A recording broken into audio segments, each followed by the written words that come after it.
Sir, technology में पहले से अब बहुत चेंजेस हो गए हैं। एक टाइम था जब संगीत, क्लासिकल म्यूजिक जो है वो सिर्फ रेडियो पर सुना जाता था, फिर उसके बाद दूरदर्शन पर चालू हुआ, उसके बाद अब आज की डेट में जो है इंटरनेट पर आप जिनको भी सुनना चाहते हैं उनको आप सुन सकते हैं। तो टेक्नोलॉजी में ये जो चेंजेस आए हैं, इनको आप कितना पॉजिटिव समझते हैं? मैं इसको बहुत पॉजिटिव समझता हूँ, और इस टेक्नोलॉजी की वजह से, ये सर्फिंग और ये जो इंटरनेट की वजह से ध्रुपद को लोगों ने बहुत सुन पाए जी। क्योंकि और जॉनर जो थे क्लासिकल या सेमी क्लासिकल म्यूजिक वो ज्यादा पॉपुलर थे, तो ध्रुपद को लोग हमेशा ये कहते थे कि आपको नहीं समझ आएगा, बड़ा मुश्किल है, बहुत वो है, और लोगों से रूबरू नहीं होने देते थे। जो मिडिल के जो लोग थे या जो भी कोई लोग थे जो बीच में जो सब कुछ आयोजन और सब कुछ मिलाते हैं सबको, ऑडियंस और कलाकार को, तो वो कहते थे आप लोग को नहीं समझ आएगा, आप लोग को नहीं समझ आएगा। तो इस तरह से जो है वो लोगों तक पूरी तरह से पहुंचता ही नहीं था जी। तो अब इंटरनेट के द्वारा लोगों ने अपने आप ही सुना, उससे अवगत होने के बाद उनको लगता है कि ये तो हमको ये भी अच्छा लगता है, ये फॉर्म भी अच्छा लगता है, ध्रुपद भी जी। तो इस वजह से इंटरनेट द्वारा ये बहुत ही प्रसार प्रचार हुआ जी। और लेकिन मैं ये बोलना चाहूंगा कि शॉर्टकट्स आपको मदद नहीं करेंगे ज्यादा जी। Crash courses crushes the talent जी। ठीक है। एक हम सच्चाई बोल देते हैं कि भाई हम 2-3 साल में आपको नहीं तैयार कर सकते, हमको ज्यादा समय लगेगा, लेकिन लोग इसको सोचते हैं इसमें तो हमारा टाइम वेस्ट हो जाएगा। अरे ये विधि है, एक विद्या है जिसको आप एजुकेटेड होने के लिए आपने पहले 10+2 किया, उसके बाद फिर आप अपने डायरेक्शन सेलेक्ट करते हैं जी। तो 15 वर्ष तो आप वैसे बिता देते हैं उसके अंदर, एमए करते हुए, उसके मास्टर करते हुए 17-18 साल हो जाते हैं, 20 साल के आप हो जाते हैं, 20-21 साल के जी। तो एक ऐसी विद्या को विद्यात्मक रूप में अगर आपको हासिल करना है तो आपको समय तो देना पड़ेगा जी। अब ये भी नहीं बोलता कि भाई उसके बराबर समय लगा दे, लेकिन उसके कम से कम एक क्वार्टर तो दे, 20 साल का एक क्वार्टर 5-6 साल तो लगाए उसको समझने के लिए, सीखने के लिए जी। अब जैसे कोर्सेज हैं जो आप जावा और ये कुछ समझाने के लिए जो कंप्यूटर में भी जो होता है, जैसे 6 महीने में आपको समझ आ जाएगा, 6 हफ्ते में, 6 महीने नहीं 6 हफ्ते में समझ आ जाएगा। और 6 हफ्ते खत्म होने से पहले ही जो है 4थे हफ्ते में कहने लगे आप एक और कोर्स कर लेंगे तो it will help you further more और फिर दूसरा ले लेते तो तीसरा सेमेस्टर भी उसके खत्म होने के बीच में कहने it will help you further more. तो कितना टाइम हो गया तो धीरे धीरे करते करते मतलब एक अलग तरीके से, मैं नहीं बोलता कि रॉन्ग इन्फॉर्मेशन देके, लेकिन एक अलग तरीके से इन्फॉर्मेशन देके ग्रेजुअली जो है यू गिव। और क्या मतलब क्या हमको क्या 1 साल में कंप्यूटर समझ आ जाता है क्या? ये उसकी बहुत सारी फाइल्स हम आज तक नहीं समझ पाते कि क्या हो रहा है जी। तो you need to give time. एक कंप्यूटर की फाइल क्लोज करने के लिए 3 सवाल होते हैं जी, यस, नो और कैंसिल। और फाइल कभी कभार न यस से बंद होती है, ना नो से बंद होती है, ना क्लियर से या कैंसिल से बंद होती है, फिर भी आप अपना दिमाग लगाते हैं। तो क्लासिकल से क्यों गुरेज है जी? क्लासिकल म्यूजिक से क्यों गुरेज है? क्लासिकल भी हमारी बनाई हुई है, कंप्यूटर भी यंत्र हमारा बनाया हुआ है। प्रकृति को, क्योंकि ये gatri veena, this our body is gatri veena, this instrument is instrumental in making all the instrument. प्रकृति के अलावा जो भी कोई प्रकृति को भी जो इस्तेमाल किया है तो मनुष्य ने उपयोग और दुरुपयोग दोनों साथ में किया है।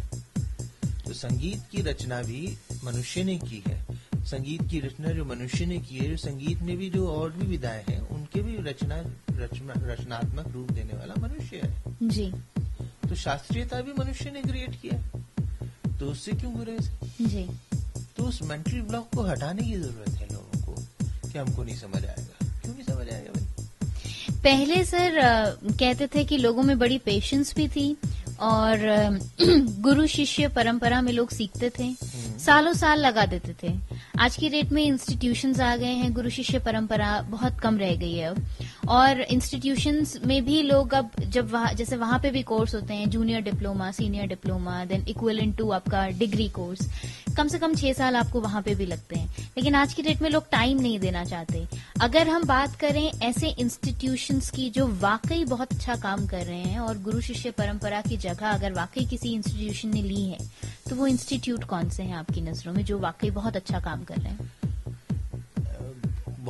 काफी इंस्टीट्यूशंस हैं, ऐसे इंस्टीट्यूट हैं जो अच्छा काम कर रहे हैं।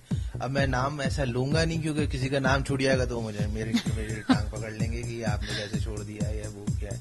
बहुत सारे अच्छे इंस्टीट्यूट काम कर रहे हैं। कुछ ऐसे इंस्टीट्यूट भी हैं जो सिर्फ इंस्टीट्यूट बने हुए, जहाँ पे सिर्फ कमरे हैं और कुछ नहीं है जी। तो इसमें यही है कि समय तो लगाना पड़ेगा जी। आज डॉक्टर बनने में भी कितना समय लगाना पड़ता है, इंजीनियर बनने में भी कितना समय लगाना पड़ता है जी। अच्छा, वो भी आप हटा दिए, एक जर्नलिस्ट बनने में भी आसान है जर्नलिज्म, एक आर्टिकल लिखने में जी टाइम लगता है, हर एक चीज में टाइम लगता है। तो फिर इसको आप इतनी जल्दी तुरंत क्यों समझना चाहते हैं जी। आज एक फोटोग्राफी भी है, क्लिक करना बड़ा आसान है, हॉट शॉट हो गए, एकदम झट कर लिया, लेकिन उसके बाद में एक फ्रेम में क्या क्या चीज आनी चाहिए। आज तो बहुत सुविधा हो गई है कि आप जो है ना वो तुरंत ही उसका रिव्यू कर लेते हैं, उसको काट पीट के जो है वो बना लेते हैं। लेकिन पहले वाले लोगों के लिए कितना बड़ा चैलेंज था। वो एक फिल्म में एक तस्वीर खींचते थे, तस्वीर खींचने के बाद जाके उसको प्रोसेस करते थे, फिर तस्वीर निकाल के नेगेटिव देख के फिर उसके बाद एक तस्वीर निकलती थी जी। तो हर चीज सीखने का वक्त तो देना पड़ेगा। अगर आप समय को समय अनुसार सही समय देंगे तो समय आपको सही समय पे बहुत अच्छा समय दिखाएगा जी। और अगर हम गुरु शिष्य परंपरा के बारे में बात करें तो गुरु शिष्य परंपरा ने कितना सपोर्ट किया शास्त्रीय म्यूजिक को, शास्त्रीय संगीत को आगे बढ़ाने में? गुरु शिष्य परंपरा का ही ये स्वरूप है जो आप चल रहे हैं जी। ये जितने भी इंस्टीट्यूट हैं, ये एक हद के बाद जो है उनको, ये जितने भी टीचर्स हैं उनको पर्सनल क्लासेस देते हैं जी, सेपरेट फ्रॉम द इंस्टीट्यूट और सेपरेट फ्रॉम द स्कूल। अगर उनको आगे बढ़ना है जी तो उनको सेपरेट क्लासेस दी जाती हैं, उनको और एक्स्ट्रा क्लासेस दी जाती हैं, तब जाके एक म्यूजिशियन एक इंस्टीट्यूट से तैयार हो पाता है। तो इसी तरह से वो गुरु शिष्य परंपरा में ही वो निखार और संवार सकते हैं जी। क्योंकि 40 मिनट की क्लास का मतलब नहीं है, और 25 लोग बैठे हुए तो 25 लोगों को इंडिविजुअल अटेंशन नहीं मिल सकती है जी। और ये बिल्कुल इंडिविजुअल एक तरीका है जिसको समझाना पड़ता है। लेकिन इसमें फिर इन लोगों में से भी जो टैलेंटेड होते हैं उनको फिर एक्स्ट्रा क्लासेस दी जाती है। वो और आके बैठते हैं उन्हीं टीचर्स के पास, एक गुरु के स्वरूप में जाके उनके पास जाके बैठते हैं गुरु शिष्य परंपरा के अनुसार, और फिर उसको वो करते हैं। अब घरानों पे तो इल्जाम है कि घराने वालों ने सिखाया नहीं। अरे तो भाई एक इंस्टीट्यूट के जो प्रिंसिपल का बेटा जो है वो दोबारा प्रिंसिपल बन जाता है, तो फिर ये क्या है? ये भी तो परंपरा बन गई जी।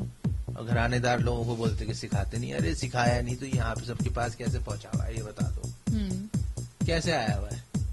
तो ये गुरु शिष्य परंपरा का ही स्वरूप है जी। और अलग अलग गुरु आते हैं, अलग अलग उसको, क्योंकि हम सब एक होने के बाद भी कितने अलग है। हम सबके पास आंख, नाक, दांत, कान है, हमारा स्वरूप भी है।